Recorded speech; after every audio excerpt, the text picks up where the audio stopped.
Actualmente, en Colombia, algunas organizaciones y víctimas del Urabá antioqueño ofrecen testimonios a la Justicia Especial para la Paz y a la Comisión de la Verdad acerca de la violencia que vivieron como consecuencia de un plan criminal en el que intervinieron grupos ilegales, agentes del Estado y empresarios que tenía como fin la acumulación ilegal de tierras por medio de la violación sistemática de los derechos humanos. ¿Cómo es esto posible? El de Colombia es un conflicto armado de más de 50 años que ha dejado por lo menos 9 millones de víctimas. El Urabá antioqueño es una de las regiones más afectadas por dicho conflicto. Allí hicieron presencia grupos guerrilleros y paramilitares. Esta región tiene una extensión casi 5 veces la de Luxemburgo y una población similar a la de ese país. El Urabá se caracteriza por su biodiversidad y riqueza en recursos naturales, condición que ha favorecido el desarrollo agroindustrial y luego la presencia de algunos grupos armados ilegales que trazaron rutas de tráfico de drogas y de personas. En los años 70, el auge de la industria bananera trajo consigo la explotación laboral y la violación de los derechos de los trabajadores, dando paso a la conformación de movimientos sindicales en la región, que según un sector de los empresarios, tenían una visión comunista heredada de las guerrillas. Con los años, algunas guerrillas se desmovilizaron y adquirieron participación política, recibiendo apoyo de ciertos grupos sindicalistas y, con ello, aumentando la persecución hacia los mismos.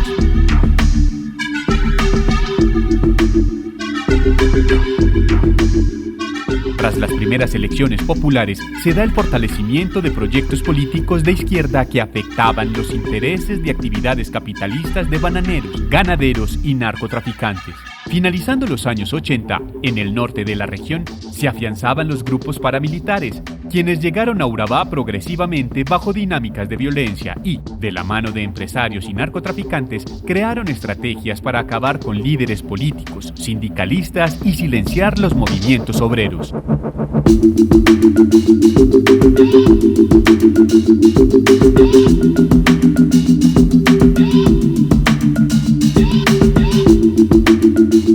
En 1997, los grupos paramilitares en Colombia se unieron bajo un solo nombre, Autodefensas Unidas de Colombia, AUC.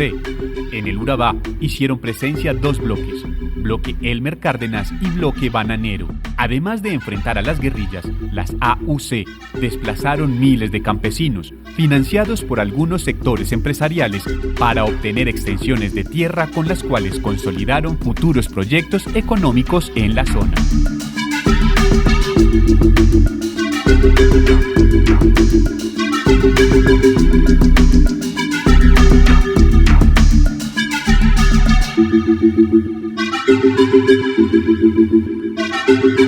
Este proceso se desarrolló en 4 fases. 1995-1997, las Convivir y el fortalecimiento paramilitar. En el año 1994, en Colombia se autorizó, mediante el decreto 356 de 1994, la creación de organizaciones civiles de vigilancia privada, conocidas como las Convivir, figura que fue utilizada por empresarios y políticos para realizar aportes económicos a los grupos paramilitares.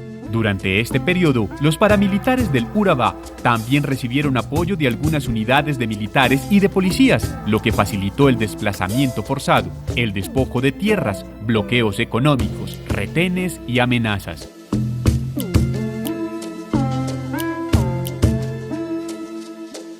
Tan solo en marzo de 1997, aproximadamente 6.000 personas fueron desplazadas de algunas zonas de la región, lo que equivale a desocupar casi una 1/8 parte del estadio de fútbol Rhein-Energie-Stadion de Alemania.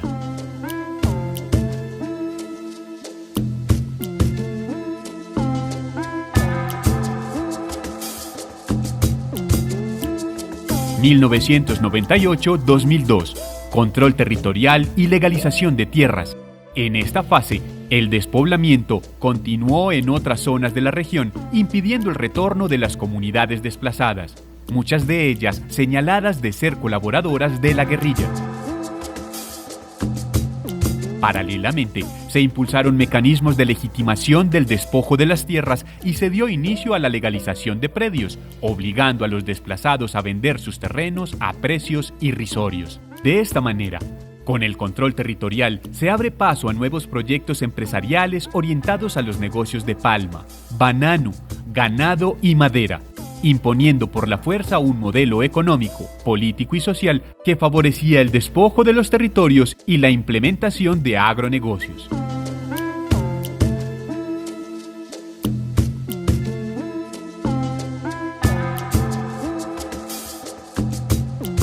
2002-2006.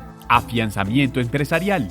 En este periodo, las AUC iniciaron un repoblamiento del territorio con personas que formaban parte de su estructura social y militar. Al mismo tiempo, el gobierno nacional inició un proceso de paz con los paramilitares, quienes dejaron las armas. Luego, los jefes de este grupo armado declararon que, en regiones como Urabá, trabajaron de la mano del ejército, la policía, políticos y empresarios. A pesar de la desmovilización de las AUC, con el tiempo aparecieron nuevos grupos herederos del paramilitarismo, siendo el más importante las Autodefensas Gaitanistas de Colombia, AGC. Entre 1996 y 2006, en el Urabá antioqueño se cometieron 72 masacres con un total de 357 víctimas, lo que equivale a más de un tercio de los pasajeros que caben en el avión más grande del mundo. Además, fueron desplazadas 346.159 personas, lo que corresponde a desocupar en casi su totalidad el municipio de Bilbao, España.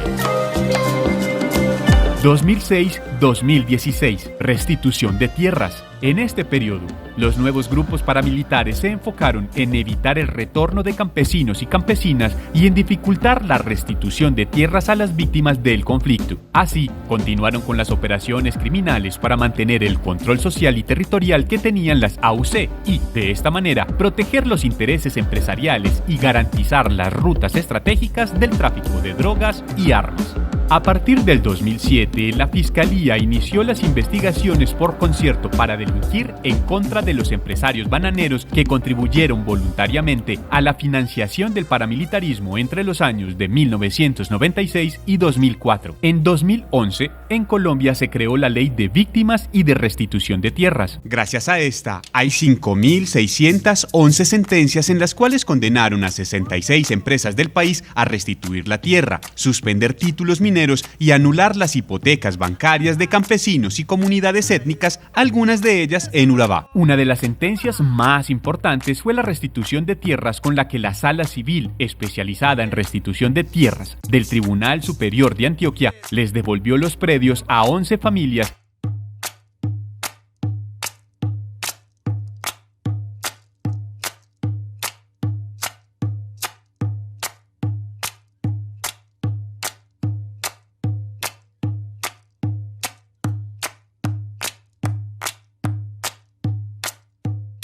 Y exigió investigar penalmente a los propietarios de las empresas bananeras de Urabá S.A., Banacol y CI Univan S.A. por presuntamente haber financiado voluntariamente grupos paramilitares. Hasta 2010, la Comisión de Seguimiento a la Política Pública sobre Desplazamiento Forzado estimó que en Colombia fueron despojadas o abandonadas 6.638.195 hectáreas de tierra, lo que equivale a un poco más de la superficie total de Lituania. Sin embargo, solo se ha restituido el 7% de la tierra. Aún quedan muchos casos y empresas por investigar. El apoyo de agentes del Estado a organizaciones paramilitares, la lentitud de la ley de víctimas y la violencia contra reclamantes de tierras dificultan conocer la verdad de los crímenes cometidos. Al mismo tiempo, aumentan las amenazas y homicidios sistemáticos hacia los reclamantes y líderes sociales. Desde el 2008, en Urabá fueron asesinados 25 reclamantes de tierras. Es claro que el historial de crímenes en el Urabá antioqueño es inocultable. Por ello, la supuesta lucha contra insurgente de los grupos paramilitares, en alianza con los grupos de seguridad privada Convivir y algunos miembros del ejército, con financiación de un sector empresarial, fue un pretexto para validar violaciones sistemáticas de los derechos humanos que a la fecha continúan ocurriendo, con el fin de consolidar un proyecto económico y político de control social y territorial que permitiera la acumulación de tierras.